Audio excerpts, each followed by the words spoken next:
obviously our Archbishop Gustavo Garcia-Siller, Archbishop Emeritus Joseph Fiorenza of the Archdiocese of Galveston, Houston, and former president of the U.S. Conference of Catholic Bishops. We also have here Bishop Raimundo J. Pena, Bishop Emeritus of Brownsville, as well as the man who succeeded Bishop Flores as the Bishop of the Diocese of El Paso, and then Bishop Ricardo Garcia from Monterey, California, who is here today. At this time, Archbishop Gustavo will come forward and offer a few remarks. Thank you, Archbishop. Well, we are going through a tremendous loss in many ways, but above all, we are very grateful to God, to the Church, and to the family of Archbishop Flores for the great gift that they gave to all of us. Archbishop Flores is an icon in the Church of the United States and an icon for our city. He helped the Church of the U.S. to open venues of possibilities in leadership, especially for the Hispanic population. And some of us here present, we are fruits, including myself, of his influence as a shepherd to the Hispanics in the U.S. And though he was a bishop for all, but the Lord called him to be a prophet and a guide, a mentor, and a shepherd for the Hispanic community. In the city, he was very involved through social community organizer groups to foster a betterment for our people. He was instrumental in getting better neighborhoods, better relationships between different groups, could be in the social arena, in the economic field, and religion. The interfaith and ecumenical advances that took place during his time are remarkable. And of course, it was not his work alone. It was thanks to the paved road that was done by so many other leaders in our church and our city. He was, above all, a person dedicated to the poor, those who were excluded. And he made them to feel welcome. He was able to say, while there is a heart in me, you will find a home. And many people found a home in him. And even these days, as we see the people gathering here, they are coming with a story or stories. It's not just to build up numbers. Yesterday, all day, people coming to pay respects. Today, his funeral, and then going towards the cemetery in a procession. Stories of people, of love, care, future. And he reconciles us not only to God, but to one another. So we are very grateful to them. I'm very grateful to you for all your help during these days. And may this time help us all to be more human and more divine. ¿Podría decir algo en español para la comunidad? ¿Cómo no?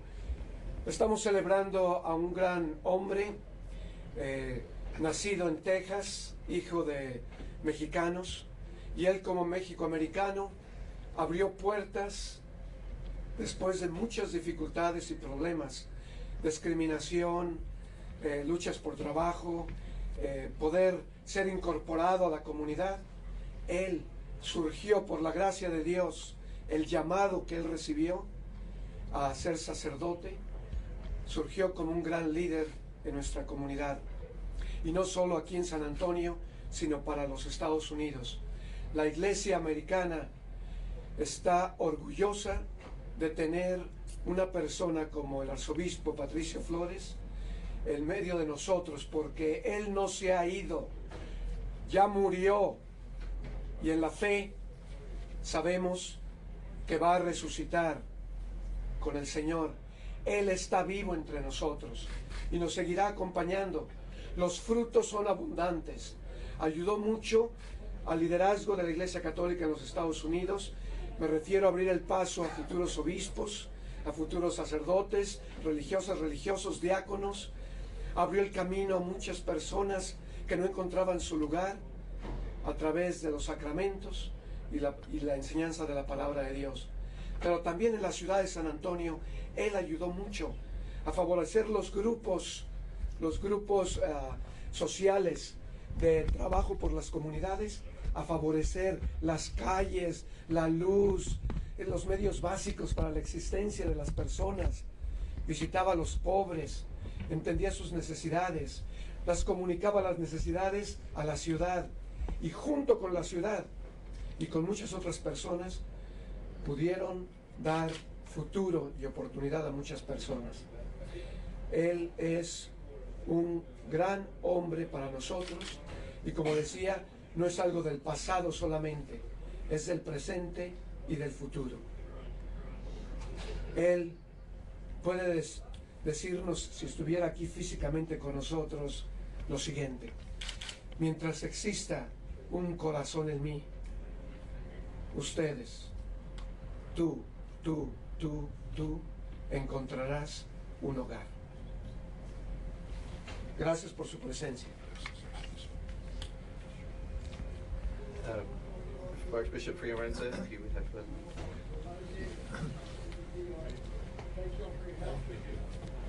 Archbishop Flores and I were good friends throughout our seminary days. We studied together, and we served as priests together in Houston. And he was always kind, gentle, a great disciple of Jesus, full of zeal to bring the gospel to all people. I think one way, I heard someone say that when you were with Archbishop Flores and left him, you always felt good. He made you feel good. He was always affirming you and helping you to be a better person. Someone else said, and I think it's very true, we all know how popular Pope Francis is, the way he is such a people person, that Pope Francis be able to relate to everyone in such a good, kind, and gentle way. Archbishop Flores was like Pope Francis before we got to know Pope Francis.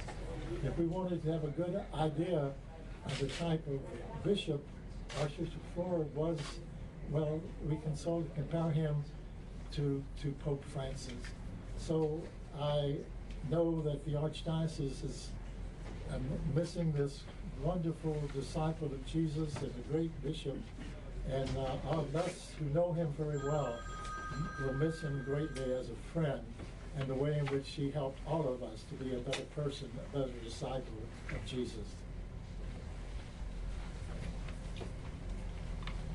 I was remiss in an introduction earlier. We also have here Archbishop James Tamayo, the Bishop of the Diocese of Laredo, and I'd like to invite him forward to say a few words as well. Thank you so much. I'm Bishop James Tamayo of the Diocese of Laredo. Today, you, the community of San Antonio, witness to the joys of living with a wonderful shepherd. But I'm here to say the Diocese of Laredo also comes to honor this great shepherd. For 16 years ago, in the year 2000, the Diocese of Laredo was created, and part of that diocese consisted of part of the Archdiocese of San Antonio. It was Archbishop Flores that came to announce that creation. It's a beautiful day for all of us, and I remember one of my visits to part of the northern part of the Diocese of Laredo, which consisted of the county of Dimmitt, of Maverick, which used to be part of the Archdiocese. First meeting with the priests there, they said, "We don't know you. We know Archbishop Flores. Will you be a father to us as he was to us?" I hope 16 years later, as I visit those priests, they can say, you have served us well. It won't be the same without him, but now in heaven we know that he is interceding for all of us. And I ask him to continue to pray for me, to be a good shepherd, and to pray for the people that he loved in the Diocese of Laredo. Para los de habla español, quiero presentarme. Soy el obispo Jaime Tamayo, obispo de la diócesis de Laredo. 16 años, la diócesis de Laredo fue creado y entró en su existencia como parte de la diócesis de Corpus Christi y la arquidiócesis de San Antonio. Partes de mis feligreses conocían muy bien las visitas del arzobispo Flores y hoy los represento aquí para dar gracias al Señor por tan buen pastor y para pedirle a Él en el cielo, ruegue por nosotros para que podamos seguir la gran evangelización que Él comenzó en mi diócesis, que ahora queremos seguir creando, creciendo para la gloria del Señor y para el bien de todo el pueblo. Gracias. Y gracias, arzobispo. Gracias, gracias. At this time, Bishop Kennedy.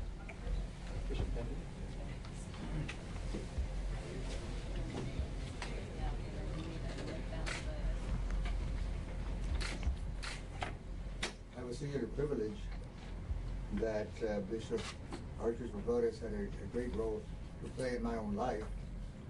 He was one of the three bishops, principal celebrants that ordained me a bishop. I've served with him here in San Antonio for 3 years. We were both auxiliary bishops. When he went to El Paso, I remained in San Antonio, and when he returned, I served as his auxiliary for a few months. And then the Holy Father, at his recommendation, suggested that I take his place in El Paso. So I can truly say, first of all, that he served as a mentor for me when I was here in San Antonio with him side by side. I saw his commitment to the poor. I saw his generosity, his gentleness, his kindness. And I've tried to imitate that. I don't know that I've done as well as he did. But I'm grateful to God for having had such an example in my life and such a great mentor. When I went to El Paso, I found that he had already planted the seed for great growth. And although he was there shortly over a year, you could see the effects of his work, principally by the fact that when he left, the city named a major street in his memory. There's the Bishop Flores Street in El Paso.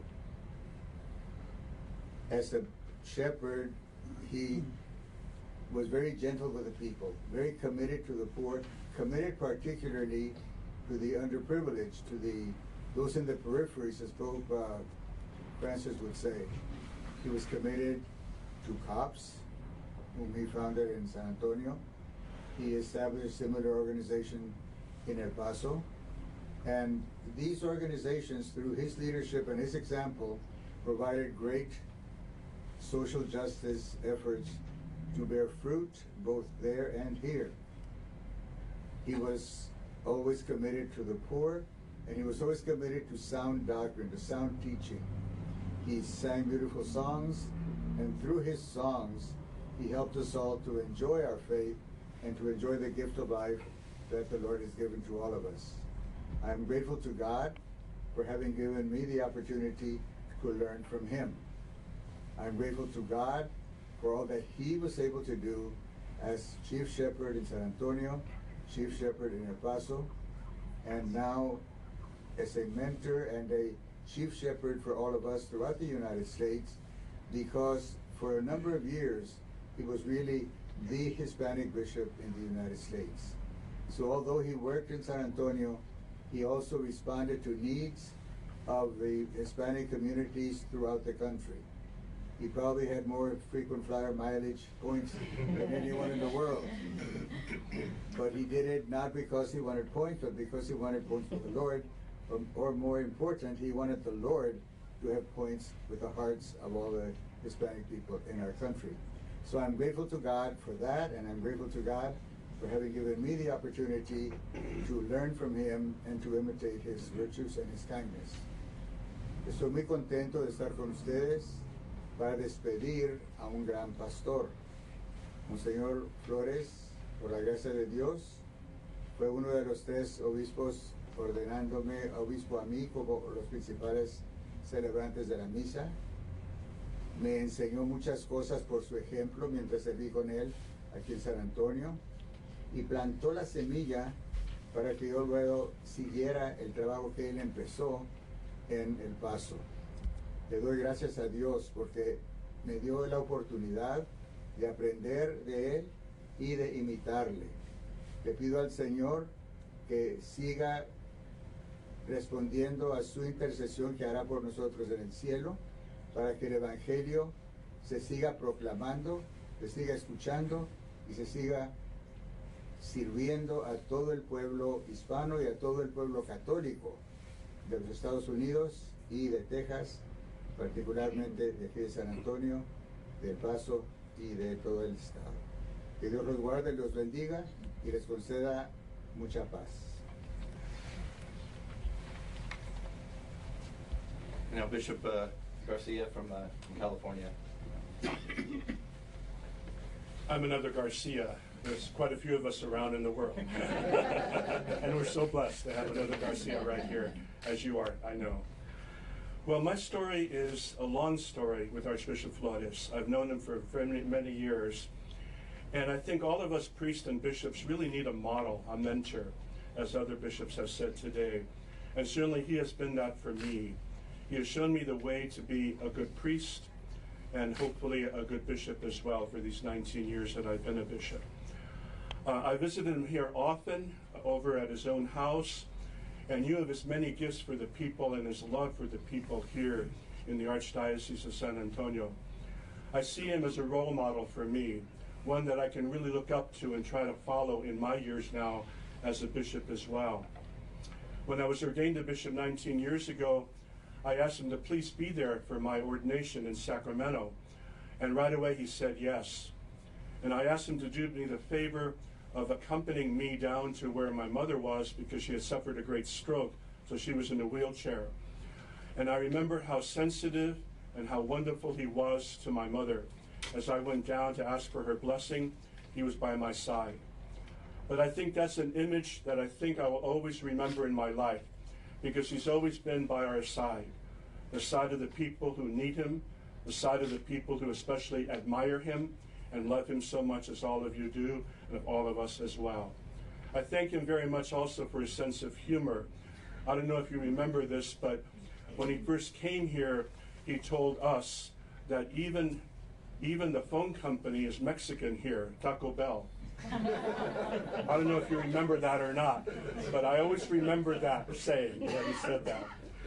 And then I visited him a couple of years ago at the retirement house where he's been, and the first thing he asked me, he said, "Are you making money?" And I said, "That's a strange question to ask me. First time I see him in a few years."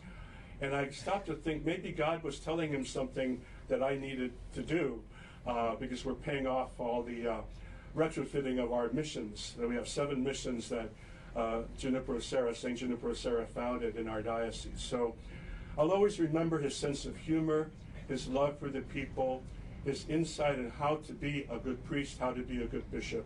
I'll always thank God for that. Para mí es una persona muy importante. Ha sido para mí el mentor, el que me ha enseñado para ser buen sacerdote, espero en Dios, y también buen obispo para servir al pueblo de Dios. Lo estimo mucho como hermano, y qué bueno que están aquí todos ustedes también para celebrar su vida con nosotros, porque siempre ha sido una bendición para todos nosotros en la presencia de este gran hermano y arzobispo. Archbishop Gómez no puede estar aquí con nosotros hoy porque tienen una ordenación de un nuevo obispo en la diócesis de Orange. Y como es el provincial de esa parte, me pidió que estuviera aquí presente también hoy día para esta celebración de la Santa Misa, recordando a nuestro hermano Arzobispo Patrick Flores. Gracias a todos ustedes que están aquí también, porque es muy importante que tengamos en mente todo lo que ha hecho y también puede ser del cielo también. Gracias a todos. There are 2 things that I would like to convey to you. One is regarding precisely Archbishop Flores as my companion. When I came first to San Antonio after the press conference, like the one we have now, I asked, where is Archbishop Flores? And they took me to his place, and I was able to converse with him. Bishop Cantu was with me at the time. And I place internally my trust in the gift that Archbishop Flores was in the past and was going to be for me. And I just had confidence that he was going to be with me along my service here in San Antonio. Then at the end, being in the hospital, he was only about 3 days, not even 3 days. And he was all hooked and really affected by the medication. But at one point, somebody asked him, Archbishop Flores, have you noticed who is visiting you right now here? And Archbishop Flores couldn't react. And that person, Rose, was insisting. And then when she said, it's Archbishop Gustavo. So he turned, opened his eyes, turned to me, and he has his eyes fixed on me. And then Rose told him, Archbishop, but he wants your blessing. And so, in the way he could, he raised his hand and very slowly. And as he was raising his hand, I said to him, Archbishop, I will receive your blessing, but it's for all the people of San Antonio. And eventually, he had his hand more up and gave me a blessing. And so, that blessing will accompany me, will accompany us along the way. And the second thing is, it's important what he was before he became a bishop. He was a student, but a student that was combining with work in the fields. He used to go and with his father and picking cotton. He knew about the harvest. How important is the harvest for people who work in the fields? And now we are invited to harvest the labor of his work. May the Lord grant us the grace in the Archdiocese of San Antonio and all those dioceses and all those bishops who were affected positively by him to harvest well. It takes time to sow the seed, and it's not easy to do it. And you have to trust in the way.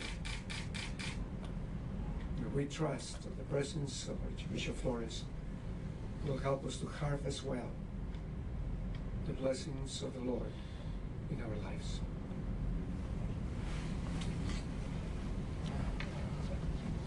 We'll have time for just a couple of questions if any of the media of Archbishop Gustavo or any of the bishops in attendance.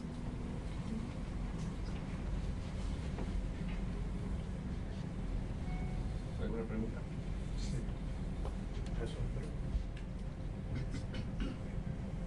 En sus últimos momentos, ¿quiénes le acompañaron? En los últimos momentos estábamos, bueno, yo no estuve en el momento en que murió, pero unas horas antes, el Monseñor Larry Steuben, Sister Charlene, sister, is not a sister, but she was 35 years helping in Palma Place, Rose, and myself. And eventually the three doctors who were attending him estuvieron ahí con él. Entonces fue el Monseñor Larry Steuben, la hermana Charlene, hermana de la Divina Providencia, una señorita muy dedicada a los enfermos sacerdotes, especialmente a él, Rosa, y su servidor. Obviamente recibió los santos óleos. Sí, yo se los di. Yo le di la unción de los enfermos y se pudo notar el consuelo que da ese sacramento, la paz. Arzobispo, Sí, él hizo historia siendo el primer obispo hispano de los Estados Unidos. ¿Puede hablar tantito de eso? cómo no. Y también mis hermanos obispos que lo conocieron antes que yo pueden decir algo. Él es considerado el primer obispo méxico-americano en los Estados Unidos. En esos años era muy difícil para una vocación hispana el poder tener los medios, los recursos, y por la lengua o la cultura y la discriminación de aquel tiempo, era muy difícil para un muchacho hispano poder responder a su vocación y poder seguirla. Y sin embargo, gracias a la ayuda de una religiosa, Bernice, ¿cuál es el nombre de la religiosa? Y un obispo de Houston, de Galveston, ese tipo era Galveston, no era Houston, Galveston, Houston, le ayudó mucho, ellos dos le ayudaron mucho a poder él surgir, creyeron en él. Y aunque le decían en la escuela y aún en el seminario, usted no se va a ordenar, no va a sacar sus estudios adelante, hubo gente que confió en él. Y nosotros siempre encontramos a alguien que confía en nosotros. Y el crecimiento de la arquidiócesis de San Antonio. Y el crecimiento ya como obispo. ¿Alguno de ustedes quisiera añadir algo? Quisiera yo también decir, como mexicano-americano, que él entendió todo ese retos, sufrimientos, pero también orgullo, alegría de la comunidad hispana, y nos ayudó a nosotros seguir su camino, pensar si es posible, creer en nosotros mismos con el apoyo de nuestros familiares, nuestra familia y muchos más. Pero lo importante que quiero decir de esto de Monseñor Flores, y también yo pienso de cada uno de nosotros y de nuestros otros hermanos obispos, el mexicano-americano es un puente, y él nos enseñó cómo ser puentes a dos mundos, a dos comunidades, anglosajón, mexicano, hispano, para hablar, conocerse, para ser hermanos juntos, para mejorar una sola vida para todos. Y eso yo creo que yo espero seguir haciendo, y espero que la comunidad pueda saber que no somos tantos extraños, distintos, diferentes, pero somos hermanos y hermanas con un solo Padre, Dios, que nos ama a todos. Si pudiéramos recordarlo con una palabra o con una frase, ¿cuál sería? Compasivo. Señor José. Alegre. Misericordioso. Un hermano. Muchas gracias.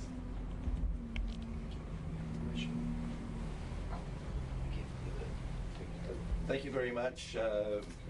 Again, the funeral liturgy will begin at 1 p.m. and again, the media is invited to the choir lounge for broadcast and recording of that moment. So thank the bishops for their attendance. Archbishop Maya, Bishop Garcia. I'm sorry.